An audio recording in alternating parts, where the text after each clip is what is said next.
All right, guys. Late night tonight, a little after 6 o'clock. I've got some work to be done. I've got to finish up a job. You can see the sunset behind me over there in Texas. Really beautiful day. Actually, that's the east, so I don't know what we're seeing out there, but it still looks pretty. With that being said, today we're getting into the 14th Amendment, and I'm going to do my very best to slow it down and make it easy for you guys to understand and get into this. This is the 14th Amendment was written in 1868, ratified in 1868 by Thaddeus Stevens, John Bingham, and Jacob Thaddeus Stevens, John Bingham, or Jacob Bingham, and John Jacob. Those are the three guys responsible. So remember those names, okay? Because John Jacob has a big effect on this one, and we're going to get into the 1898 case of Wong Kim Ark. But before we do, let's talk about these candles. This is Black Cherry Marlowe. This is a really, oh my God, this thing's it's a great smell. Really fruity, got a very strong cherry Marlowe smell. These candles burn for 96 hours, 3 hours a day. There's your air freshener. Burn it in the morning, burn it at night. You can get 3 hours, an hour and a half in the morning, hour and a half at night, whatever, or 3 hours in, 3 hours during the day. You can get a whole month out of this. And all of this, 16 ounces of pure soy or coconut soy wax, highly infused to the maximum amount, so they're actually as good as any other high dollar value candle out there. These are great candles, $29. They support veterans, 25%, help out a veteran. Go ahead and get your candle at childlightcandles.com. Let's hear a word from our sponsor.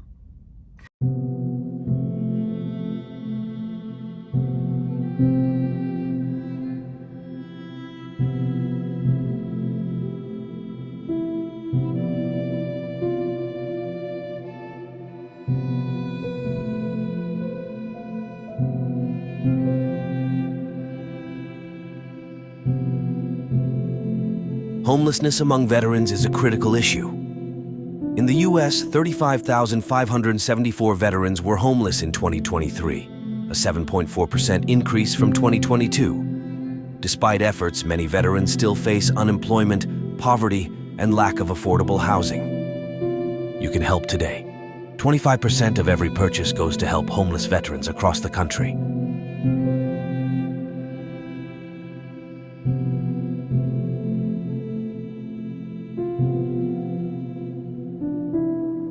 Sponsor. All right, guys, let's get into this 14th Amendment, okay? Thaddeus Stevens, John Bingham, and John Jacob. Okay, those three guys are the primary guys that wrote this out in 1868. When they first wrote it, they wrote in the phrase, which is called Jul soli, which means on American soil or on native soil, Latin term for on native soil, which in the first part was when they first wrote it, anybody born on the soil was considered an American. Now there was exceptions, okay? Foreign diplomats, they weren't there. American Indians, they weren't in it because they had a treaty at that point in time that they wouldn't let American Indians be American. And soldiers from enemy soldiers, because we were still fighting the British and they had people on here. So that was a big deal. Now, but John Jacob changed it, okay? At first it was anybody born, and then he changed it to read, and is subject to the jurisdiction thereof. That's huge. And is subject to the jurisdiction thereof. That's a big deal, because if you're not subject to the jurisdiction of the United States legally, that's a big deal. And the Wong Kim Ark case is going to be a really big one. And I'm going to let you know where I think Trump is going with this whole thing and how it's going to happen, because he put out that EO and it's been very, very quiet. Nobody's saying a word about it, but this is going to give you a heads up, because I've done all the studying so you don't have to. But I still want you to read. There's books I need you to read. The Federalist Papers and the Anti-Federalist Papers. You guys should be reading it, because we have the Bill of Rights because of that. And there's three parts to the Bill of Rights that people need to know about. You have the preamble, which is the first 7 Bill of Rights. The Bill of Rights was 10.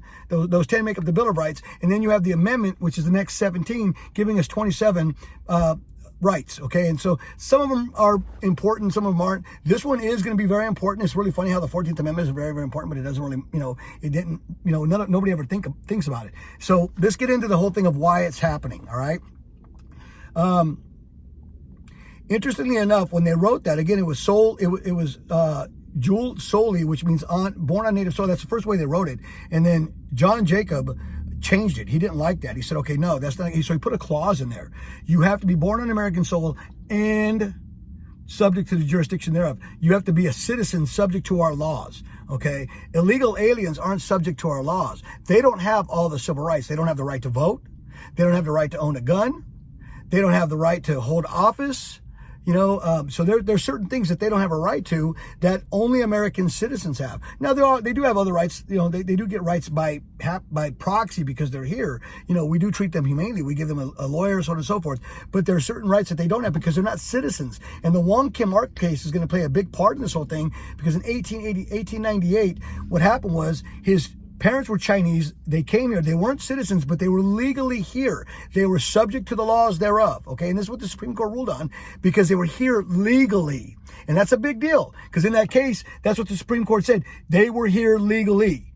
That's going to be huge. That's massive, man. That's a bomb right there. Now, because they were here legally, because what happens, Wong Kim Ark, he went out of the country, then tried to come back in the country, and they didn't want to let him in because they said, you're not a citizen, you don't come back in. Now, I'm not sure the passport system was working back then, but they didn't want to let him in, and he sued, and the Supreme Court heard his case, and this is how they came up with their argument for who gets to become a citizen of the country.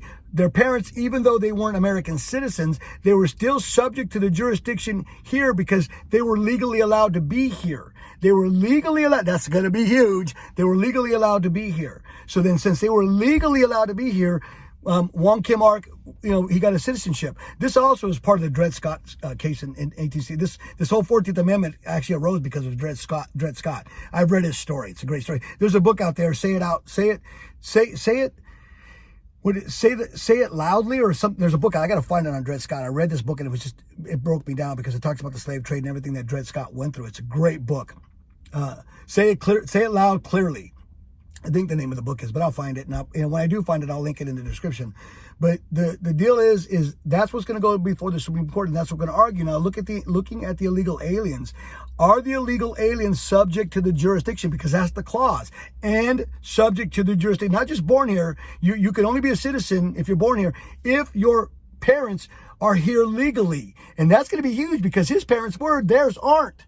That's a big deal. That's going to be a really big deal because they're not subject to the jurisdiction of the United States. They can be deported. Okay, you can't. Let's look at it in a different fashion. Let's say you rob a bank and they don't catch you for 2 weeks, but during that 2 weeks, you legally transfer the money into your loved one's name, your son, your daughter, your wife, your mother, your brother, whoever. You legally transfer it to where it's legally now theirs, all right?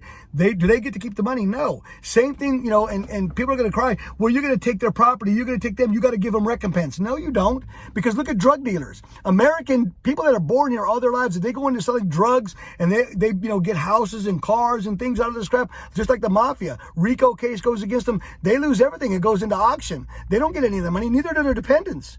So that, just because they have property and bank accounts and things, they can be confiscated.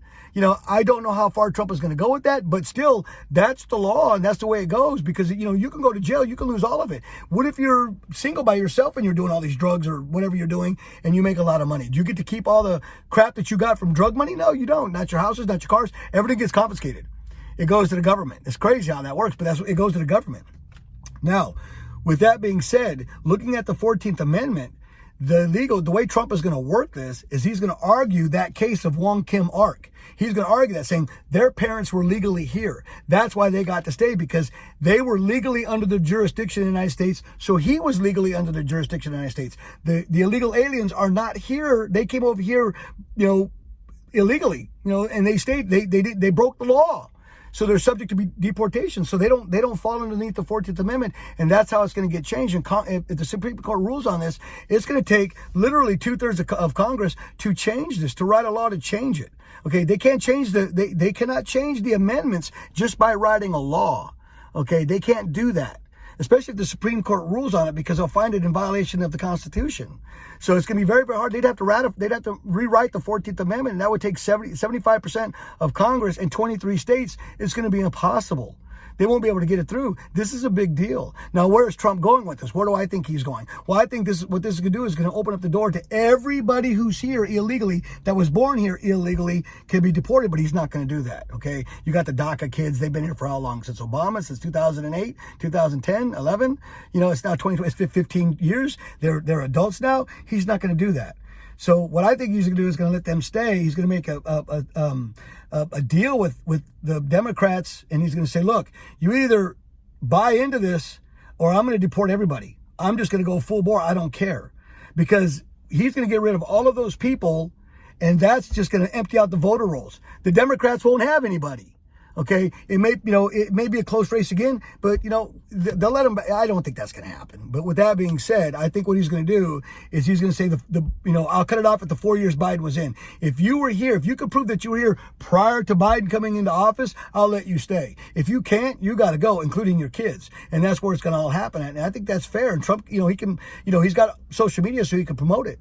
But I think that's where he's going with this. And I don't see how he's going to lose, because the big clause is, and the jurisdiction thereof. They are subject to the jurisdiction. And the Wong Kim Ark case of 1898 is going to play a huge part, because it says the only reason he was able to get his citizenship is because his parents were legally here. Legally here.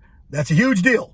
So that's the 14th Amendment. That's the wrap up. That's where I see it's going. If this is it. That's where it's at. If you like this video, please give me a thumbs up. Please share the video. Get it out to everybody. We need to educate people on this. I think I've done a really good job on this one. I think this might even go viral. And share it out. Share it. Subscribe, because there's going to be coming more. I'm going to have to do them for my car for a short time, because season's picking up and I just don't have time to do it at home. And plus I'm getting, I'm old and I'm tired. So deal with me on this one. Thank you so much. Have a great day. And remember, the only thing that really counts in life is your faith in Christ, your family, and your freedom. You lose those and it's all over with. So keep your faith, keep your freedom, and keep your family. And God bless you guys. See you on the other side.